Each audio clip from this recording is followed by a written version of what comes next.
Salutare prieteni! Mă bucur că sunteți astăzi din nou cu mine pe canalul de YouTube RV Travel. În emisiunea de astăzi vom face un unboxing și o prezentare detaliată a unei stații de energie de la All Powers. Avem aici, am primit un All Powers Volix P300. Aceasta este cutia. Hai să vedem dacă vedem ceva informații utile despre acest All Powers. Are 3 porturi USB, are o priză 12V. Cam atât. Alte informații nu văd să aibă. Haideți să-l desfacem și să vedem ce este în interior. Ce conține acest pachet.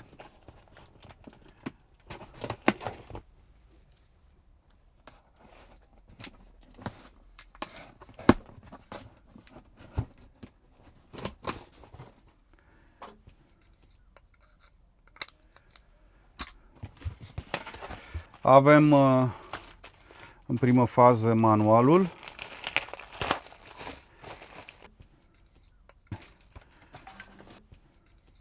Portable Power Station All Powers Volix P300. O să-l iau la puricat, la studiat, să vedem ce zice, dar hai să vedem până una alta, să mai vedem ce are în această cutie. Aici este powerbank-ul. Mai are o cutie. Bănuiesc că este cablu de alimentare. Da. Este cablu de alimentare, clasic, cablu tipic de calculator pe care îl cunoașteți. Și cam asta este cutia. Avem aici powerbank-ul All Powers P300 Volix. Este un powerbank ușor de transportat datorită acestui mâner, foarte util la campervan sau chiar în drumeții. Este destul de ușor, trebuie să vedem la specificațiile tehnice ce greutate are, dar mi se pare ușurel, adică plus că îl poți transporta foarte comod cu acest mâner. Haideți să ne uităm un pic, să vedem la specificații ce e cu el. Capacitatea totală a acestei baterii este de 256 de Wh, suficient pentru a încărca telefoane, laptop, lumini și echipamente mici. Tipul de baterie pe care îl are acest powerbank este un LiFePO 4, foarte sigură, stabilă termic și are o durată de viață mare. Are peste 4000 de cicluri de încărcare până la 70% din capacitate. Asta înseamnă mulți ani de utilizare regulată. Are o putere continuă de 300 de W, poate alimenta laptopuri, lumini, camere, frigidere mici și multe alte accesorii utile în general la călătoriile cu campervanul, cu rulota sau cu autorulota. Puterea de vârf este de 600 de W. Asta pentru scurt timp, când aparatele pornesc și necesită mai mult curent la pornire. Este de asemenea și un convertor cu undă sinusoidală pură. Asta înseamnă că asigură alimentarea stabilă pentru electronicele mai sensibile. Avem aici, după cum vedem, o priză AC de 230 pentru device-uri normale ca laptop, mini-frigider sau alte gadgeturi care necesită încărcare tip 230. Avem un USB tip C până la 100 de W pentru laptop, tabletă, telefoane moderne și două USB-A, aici le vedeți, ieșiri clasice până la 18 W fiecare pentru telefoane sau pentru alte accesorii care folosesc acest tip de USB. Și mai avem un port 12V DC, CarPort, care are până la 120 de W, ideal pentru coolere, 12V, pompe, accesorii auto. Deci se pot folosi și acest port. Ca opțiuni de încărcare avem aici pe lateral, avem această încărcare AC rapidă până la 300 de W, poate ajunge până la în jur de 80%, cam în 40-50 de minute cu încărcătorul la priza domestică, cea din casă. Mai avem aici încărcare solară, suportă panouri solare prin port XT60, maxim 110 W, perfect pentru camping. Și mai există soluția de încărcare auto de la bricheta mașinii. Dar ce este important la acest powerbank, la această stație de energie, este că suportă tehnologia Pass-Through Charging, adică asta înseamnă că poți folosi stația, acest powerbank, în timp ce se încarcă, adică se poate folosi să încarci mai multe device-uri, de exemplu, în momentul în care el este încărcat ori la priză, ori la mașină. Acest powerbank are și funcții smart, iar prin aplicația mobilă și prin Bluetooth poți monitoriza nivelul bateriei și a consumului direct de pe telefonul mobil. Are o funcție de UPS.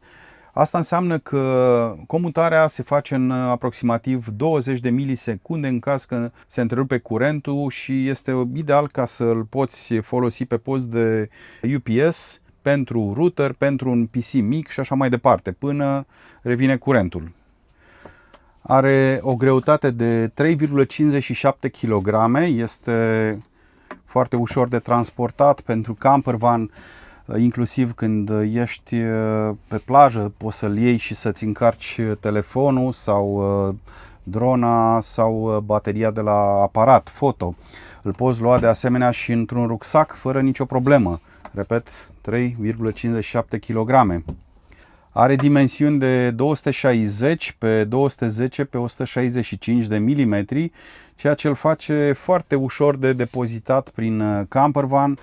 Deci nu-ți trebuie, nu știu, mult spațiu. Eu, de exemplu, mai am un powerbank mai mare, ce-i drept este și mai greu, pe acela îl folosesc sub această masă, dar ăla este static. Nu pot să-l iau să mă duc cu el, nu știu, la câțiva metri pe plajă să stau. Pot să-l iau, dar e mai complicat așa. Ăsta este foarte versatil și chiar dacă vreau să lucrez pe laptop, de exemplu, îmi pot conecta laptopul foarte ușor și pot să conectez un panou solar care să îl încarce direct de la soare și atunci am energie aproape toată ziua. Încă nu l-am testat, de-abia l-am desfăcut, dar abia aștept să merg în călătorii pe plajă, de exemplu, la mare și să îl testez în condiții reale și atunci voi reveni cu un feedback real. Are BMS integrat pentru protecții, super temperatură, super circuit sau super descărcare. Bun, acum că l-am scos din cutie și am văzut câteva detalii tehnice, haideți să încercăm să-l pornim și să vedem dacă are ceva baterie. Aici avem butonul de power, ținem câteva secunde și da, îmi indică că avem 72% baterie, după cum se vede. Aici avem input și output, adică intrarea, dacă cumva îl conectez la curent sau la panoul solar ori la bricheta auto, aici îmi va arăta cu cât încarcă, iar outputul este pentru ieșire, adică când voi conecta orice la el, la aceste porturi, începe să-mi arate consumul. Hai să încercăm să aducem câteva lucruri, câteva gadgeturi, să încercăm să le conectăm. Aici deocamdată nu am brichetă, nu cred că am nimic prin camper cu care să-l conectez, dar hai să căutăm alte dispozitive. Am adus mai multe gadgeturi, avem o lanternă, avem routerul, avem un laptop, telefonul. Hai să vedem ce se întâmplă. Aici la powerbank mi arată că mai am 71%, da? Input 0, output 0. Acum conectăm o lanternă cu USB-C. o lanternă care vedem că începe să încarce, da? Și mi indică acolo că am un consum de 8W. Deci trage din powerbank 8W. Haideți să conectăm și telefonul. Conectăm telefonul la USB-C. Dintr-o dată mi-arată aici că încarcă și consumul se duce deja la 10, 11, 23 în funcție de cum este 25, vedeți aici. Bun. Mergem mai departe și încercăm să conectăm routerul și laptopul. Și pentru asta am nevoie de un prelungitor pe care o să-l conectez aici. Și acum încercăm să conectăm. Asta este routerul, cum am zis.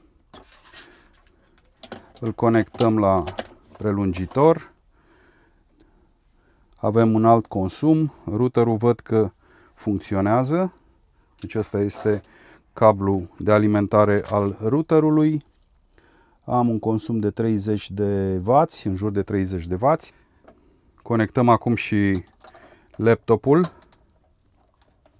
E mai complicat de lucrat cu o singură mână. Și vedem că încarcă, da?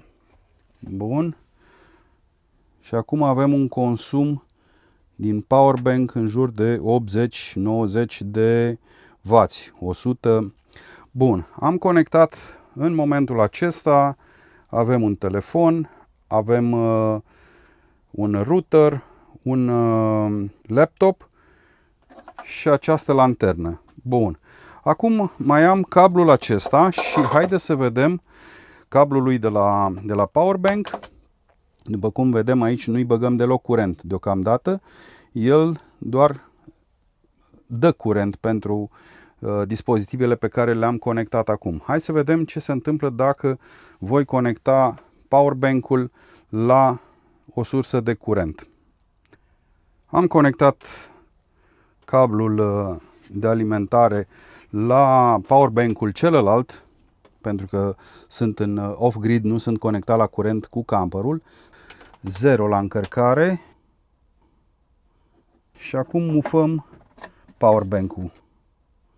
Și hai să vedem dacă încarcă. Da. Deci acum îl folosesc pe post de UPC. Este momentul în care el poate să se încarce și dă mai departe pentru celelalte dispozitive.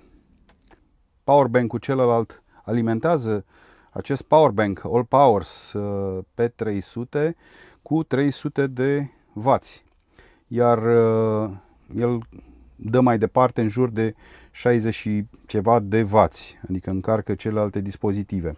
Între timp s-au mai încărcat dintre ele, probabil bateria văd că e încărcată. Putem să o scoatem, dar hai să vă mai arăt o chestie.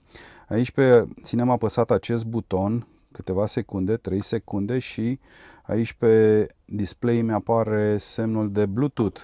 Și atunci dacă merg să deschid telefonul, eu am descărcat aplicația și putem să controlăm acest powerbank cu telefonul.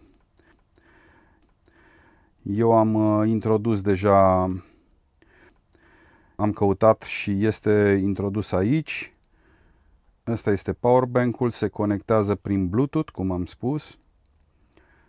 Și aici mi arată informațiile care le am și pe ecran. 74%. Da? Și de aici tot așa pot controla pe aplicație, pot controla dacă vreau să închid sau să deschid diferite surse.